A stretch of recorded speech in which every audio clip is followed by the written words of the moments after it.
বন্ধুরা, আশা করি তোমরা সকলে খুব ভালো আছো। শুরু করছি আজকের একটা নতুন ব্লগ দিয়ে, সঙ্গে থেকো। শনিবার আর আজকে সকালবেলা উঠেছিলাম 5টার সময়, কিন্তু আবার ঘুম পেয়ে গেছে, আবারও ঘুমিয়ে পড়েছি। আর উঠেছি এখন 7টা বাজতে 10 মিনিট আগে উঠেছি। তো ফ্রেশ হয়ে নিয়ে জামা কাপড় পরে নিয়েছি, এবারে শুরু করব কাজ।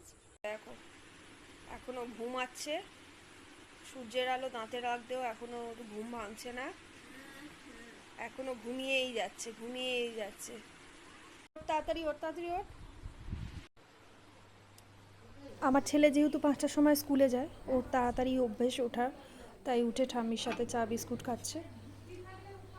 সবার চা খাওয়া হয়ে গেছে আর আমি চাটাকে নিয়ে নিচ্ছি, এবারে ওপরে যাব। আমার একটু লিকার চাই পছন্দ যদিও, তো সবাই যেহেতু দুধ চা খায় তাই আমিও। আর এই দেখো চলে এসেছে বিস্কুট খেতে, সকাল থেকে বিস্কুটই খেয়ে যাচ্ছে শুধু। আমার কাছেও খাবে, আমার কাছে না খেলে যাবে না। ভোর 5টা থেকে চলে আসে এখানে, ও জানে আমার বর 5টায় ওঠে, তাই এখানে চলে আসে, বিস্কুট খাবে শুধু সবার কাছে। আমার রান্নাঘরটা দেখাই, আমার রান্নাঘর হয়নি এখনও, এটা রুম, যদিও এখানেই রান্না করা হয়। আর দেখো এখানে পটল কেটে নিয়েছি, আলু কেটে নিয়েছি, আজকে রান্না হবে। আর এটা আমাদের বাগান। তো চাটা খাওয়া হয়ে গেছে, কমপ্লিট হয়ে গেছে, আর উপরে চলে এসেছি। যাব আজকে একটু ছাদে, চলো যাওয়া যাক তাহলে।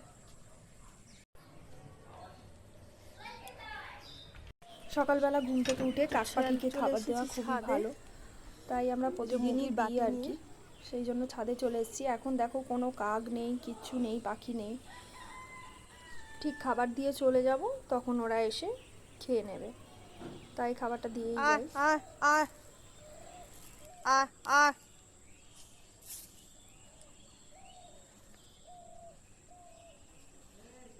পাখিদের তো কোনো পাত্তা নেই, আমার তো দেওয়া হয়ে গেছে খাবার, এবার নিচে নামবো। সিঁড়ির এই জায়গাটা খুবই ভয়ঙ্কর, অনেকটা বড় ফাঁক আছে, যেহেতু 3 ধাপের সিঁড়ি, সেই জন্য রেলিং এখনও লাগিয়ে উঠতে পারিনি, সবে সবে ঢালাই করেছি, এখনও অনেক টাকা ধার দেনা আছে। ভাত আর ডালটা এখানে বসিয়ে দিয়েছি, ভাতের মধ্যে একটুখানি আলু সেদ্ধ দিয়ে দিয়েছি, আর ডালটাও হয়ে এসছে এখানে। আজকে তো শনিবার, তাই নিরামিষ রান্না করব ঠিক করেছি, তাও অনেক কিছুই হয়ে যাবে রান্নার। আজকে ভাত ডাল তো হচ্ছেই, আর ডালের বড়া করে ভেবেছি একটু তরকারি করব, আর ঢেঁড়স ভাজা করব, আর পটলের একটা তরকারি হচ্ছে, কিন্তু পটলটা ভাবছি সর্ষে দিয়ে করব না আলু দিয়ে করব, সেটা একটা চিন্তা ভাবনা করছি। আর চাটনি তো থাকছেই সাথে, মাছও হচ্ছে, যারা নিরামিষ খায় না আর কি, তাদের জন্য মাছও করব। তো আমি কি করি, কালকে যেহেতু রবিবার, আমি হচ্ছে মানে কালকে যেটা হবে সেটা আগের দিন বাজারটা করিয়ে রাখি, তাতে কি হয় সুবিধা হয়, সকালবেলা উঠে সবজিগুলো ছুলে নিতে পারি, আর খুব তাড়াতাড়িও রান্নাটা হয়ে যায়। নাহলে অনেকগুলো পদ তো একটু দেরি হয়ে যায় রান্না হতে। পটলটা রান্না করে নেবো, দেখো এরকম আড়াআড়িভাবে কেটে নিয়েছি পটলটাকে, একটু ডিজাইন করে করে ফাঁক করে নিয়েছি, নুন মাখিয়ে দেব। ভাজা বসিয়ে দিলাম পটলটা, ভাজা ভাজা হয়ে এসছে, এবার আমি পটলটাকে তুলে নিচ্ছি। আর ওই একই তেলে দিয়ে দেবো আমি গোটা গরম মশলা, শুকনো লঙ্কা আর একটু জিরে। এখানে একটা পেস্ট বানিয়ে নিয়েছি, পেস্টটা বানিয়েছি দই, চালমগজ, পেঁয়াজ দিয়ে, আর একটুখানি রসুন আর আদা দিয়েছিলাম। আর এখানে একটা মশলা করে রেখেছিলাম ধনে, জিরে, গুঁড়ো লঙ্কা, হলুদ দিয়ে অল্প, আর এখানে দিয়ে দিচ্ছি চিনি আর নুন। পেস্টটা দিয়ে ভালো করে নাড়িয়ে কষিয়ে নিয়েছি, এবার পটলগুলো দিয়ে দিচ্ছি, পটলগুলো দিয়ে আবারও একটুখানি নাড়িয়ে নেব। পটল দিয়ে আমার কষানো হয়ে গেছে, এবার ওই বাটিটাই ধুয়ে হালকা করে একটুখানি জল দিয়ে দিলাম। দেখো রেডি। 8টা বেজে গেছে আর বাজার যাওয়ার সময় হয়ে গেছে, ও বাজারে বেরিয়ে গেল, আর আমি এদিকে টিফিনের ব্যবস্থা করছি, আটা মেখে নিচ্ছি, বাজার থেকে চলেও এসছে। কাঁচা লঙ্কা দিয়ে বাটতে হবে। হ্যাঁ হ্যাঁ জানি। ও প্রায় দিনই বাজারে গেলে থানকুনি পাতা নিয়ে আসে, আগে আমাদের এখানে বাগানে গাছ ছিল, তবে গাছগুলো এখন বর্ষায় মরে গেছে বলে সেই জন্য কিনেই আনে। এই যে সব মারপিট শুরু করে দিয়েছে, দেখো বাজার থেকে এসছে, ওদের জন্য মাছ নিয়ে সব মারপিট শুরু করে দিয়েছে। ওরে বাবা, দাঁড়া দাঁড়া দেবে, আচ্ছা ঠিক আছে।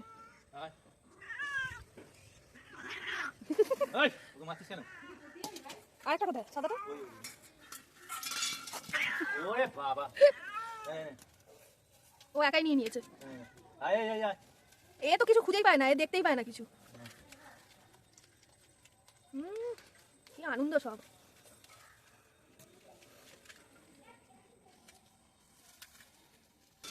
আচ্ছা কি মাছ নিয়ে এসছো? আছে কই দেখি। তুমি তো খাবে না আজকে মাছ? না। নিরামিষ তো তোমার। হ্যাঁ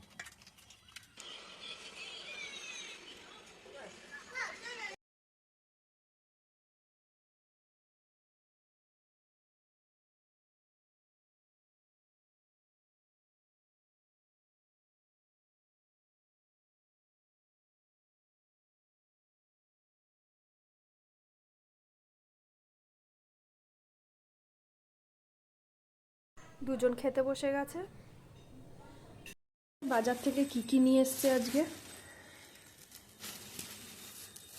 এখানে আছে মূলো, বেগুন আর কাঁচা লঙ্কা আছে এখানে। আর এনেছে ডাঁটা, রাঙা আলু।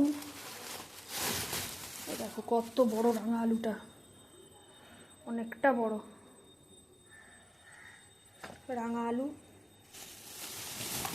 আর এখানে আছে এই যে ধনে পাতা, আজকে নিরামিষ তরকারিতে ধনে পাতা দেবো সেই জন্য ধনে পাতা নিয়ে এসছে।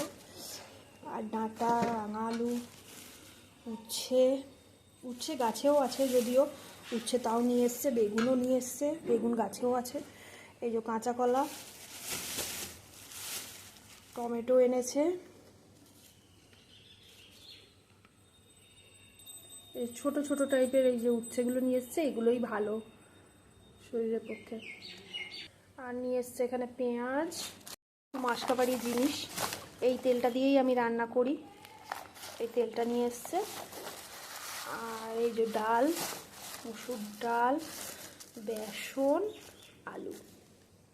তোমাদের তো আগেই বললাম যে আমি যেটা কালকে রান্না করি সেটা সবজি আজকেই এনে রাখি। তো কালকে শুক্তো করবো ভেবেছি, সেই জন্য সব রকম সবজি কিনে নিয়েছি। সেগুলোকে সকালবেলা দেখি উঠে কেটে নেবো তাড়াতাড়ি। আর দুজনে মিলেই আমরা যেহেতু সব কাজই করি, সব কাজই যে মেয়েরা করবে তার কোনো মানে নেই। আমার হাজব্যান্ডও করে, আমিও করি, দুজনে মিলে একসাথে গুছিয়ে কাজ করি। এই চলে যায় এই নিয়ে। আর এই দেখো থানকুনি পাটা বেটে নিয়েছি, এর মধ্যে দেবো কাঁচা সর্ষের তেল আর কাঁচা লঙ্কা দিয়ে বেটেছিলাম, একটু নুন দেব। এটা হচ্ছে খুবই উপকারী পেটের জন্য, যাদের পেটের প্রবলেম আছে দীর্ঘদিন ধরে এটা খেতে পারে, কোনো অসুবিধা নেই, ছোট বড় সবাই খেতে পারে, খুবই উপকারী। আমারও টিফিন করা হয়ে গেছে এর মধ্যে, আর ওর বাবাও বেরিয়ে গেছে অফিসে। চলো এবার রান্না করতে হবে ওর জোর করে। তো ভিডিওটা কেমন লাগলো জানিও, আমার জন্য একটা লাইক করে দিও। চলো টাটা, আবার কালকে দেখা হবে।